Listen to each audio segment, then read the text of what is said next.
James Turner for the untouchable true school sports.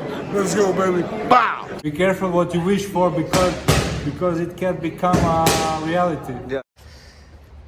The untouchable true school sports empire. And y'all know the rest, man. Now listen. I just got to Japan. I'm patrolling the streets of Japan. It's my second home. At this point, it's my second home because I don't even feel like I'm visiting anymore. But it's good to be back. And I have some boxing to catch up on, so we're going to play a little catch up here on True School Sports. Happy to Sunday to everybody back in the States. But wanted to talk about the top-ranked card from last night, just the two main fights, the main event featuring Emanuel Navarrete and Charley Suarez, as well as Raymond Muratalla versus Zahir Abdulaev. So I'll be touching on both of them in this video. So we'll start the main event. Navarrete versus Suarez on paper coming in was a fight that I knew was going to deliver on action. You know, you got two really high volume punchers. Mexico versus Filipino fighters never disappoints in terms of excitement. And I thought the fight was really entertaining. I thought, you know, early on, Vaquero seemed to, you know, be Vaquero, you know, where he's throwing punches from the ground and through the sides and the flanks and the ceiling. And, you know, he's just real hard to work out. And he was this normal, unorthodox, but equally crafty self in the fight. I thought he was placing the shots very well to the body and punching through the guard of Suarez. But then as the fight wore on, I think Suarez kind of got used to the unorthodox ways of Vaquero. And I thought he started to, you know, gain a big foothold in the fight. You know, he's not quite as unorthodox as Vaquero, but he's also but he's awkward in his own way. He's very good he's really good at being deceptive, throwing his punches, and that's what happened. Like he started throwing punches around the guard, and it all culminated in the 8th round where he hit him as Vaquero was coming down, and it was ruled a clash of heads, but it actually wasn't a clash of heads, it was a punch. And then the fight went to a technical decision, and he wound up losing. And I thought Charley Suarez got screwed, and this is not good because now they're talking about they want to rule this no contest, and truth be told, it should be a TKO win. And you got to really feel for a guy like Charley Suarez who, you know, he's not young. Like, he don't got all this time to rebuild and get back to that point. And, you know, this win would have changed the trajectory of his entire career. So the fact that he gets screwed for a fight he wanted, I don't like that for him. Because it's like, even if you get a rematch, like, this is not an easy guy to rematch. Look at Robertson Conceição. A lot of people thought that Robertson Conceição beat Navarrete, and, you know, he didn't get the luck of the draw the first time, and, you know, you saw what happened the second time. So that being said, yeah, I don't like it for Charley Suarez, because, you know, he's an Olympian. He kind of had to get fast tracked in the pros, and truth be told, you know, that was a punch. That wasn't no head clash or elbow, whatever you want to call it. It was clearly a punch. So if anything, they should rule this TKO win. But I know boxing won't do that. I know, like, business of boxing, you kind of just know how it goes. Like, they're gonna go ahead and they're gonna rule it a no contest at best. And, you know, Vaquero will probably be cashed out in a bigger fight against, you know, probably like Bernardo Lopez, or maybe Eduardo Sugar Nunez if he wins, or maybe they do O'Shaquie Foster and him. And Charley Suarez, you know, I think he'll fade to black. Maybe they'll even do Vaquero Navarrete versus Andres Cortez. But either way, I just think Charley Suarez is gonna get pushed to the back burner, and that's not fair, because this is a guy that, you know, he beat some decent fighters on the way up, and you know, he got his chance, and he was really starting to put hands and feet all over Vaquero Navarrete, and right when he's getting his momentum, they take it from him. So that's the sport we're in, and I hope that there is some sort of saving grace in this. I hope that they do find a solution for him, because his career does not deserve that.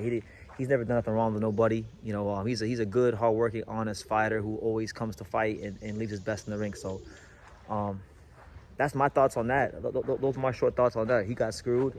And then as far as the co-main with Raymond Muratalla and Abdulaev, they fought for the IBF interim belt. And I thought that Raymond, he got a lot of criticism because a lot of people were saying that he didn't get a knockout. You know, as you guys know, I was flying. I was flying from LA to Japan, so I didn't have time to watch it live in real time. So when I got on my phone and I got to the airport and I read the tweets, I thought, from judging by the tweets, I thought he had a bad performance. But then this morning when I turned the tape on and watched him, I don't think Raymond Muratalla actually performed bad at all. I thought he boxed very well. This for me, and mind you, I'm gonna raise my hand because I've been critical of Raymond in the past, and I've even had like one of his brothers come on my comment section and say, yeah, this guy hates Raymond because Raymond didn't give him an interview or something like that, and that's not true. And I'm not that bothered about interviewing anybody, but I'm fair. Like, I've criticized him in the past. I thought he looked regular against Tevin Farmer, and he's had some pretty regular performances in the past. But nah, man, this is a good one.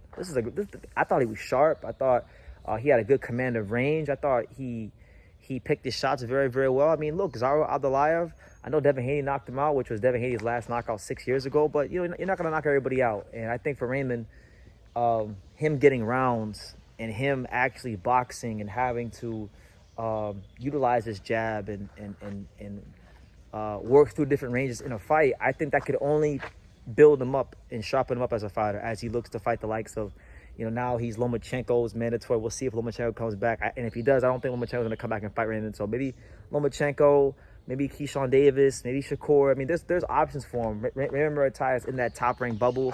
He's now the interim champion. So if it's not going to be Lomachenko, I would have fully anticipate that he's going to fight somebody big. And this was actually, for me, for his development, it was the kind of fight he needed in order to give himself the best chance to be all he can be moving forward in his boxing career. So yeah, that's my thoughts, Raymond. That's my thoughts on just his performance.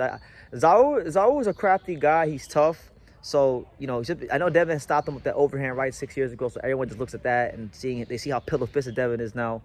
But I'm not going to use that to shit on Raymond's performance. I thought Raymond, from what I saw, performed very well boxing and using his range and sharp shooting through the middle. And I think there's building blocks in that fight that he could take with him when he fights guys at a higher level. So overall, not the worst night of boxing. I just wish Charley Suarez didn't get screwed. I didn't have a dog in the race. Truthfully, guys, as you can see, I'm in Japan right now.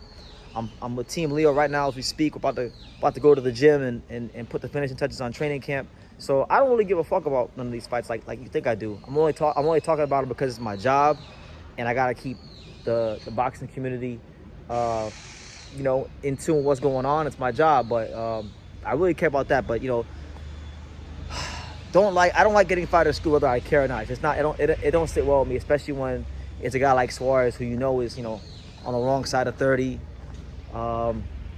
There's not a whole lot of commercial value on him. Commercial value in him so far as he's not going to be boxing that much longer. He's older, so I don't like it because I feel like if a guy goes in there, puts in a proper performance, he should win. But that's not what happens all the time, and he got screwed there.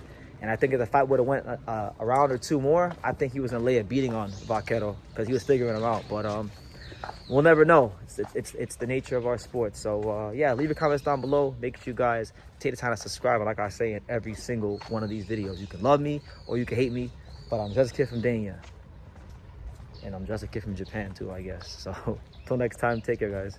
Thank you for watching another video on the untouchable True School Sports Empire. I'm in the fight capital of the world, Las Vegas, Nevada, and we got a monster in town. For more great boxing content from America to Japan and everywhere else in between, make sure you guys subscribe, stay tuned, and keep it locked.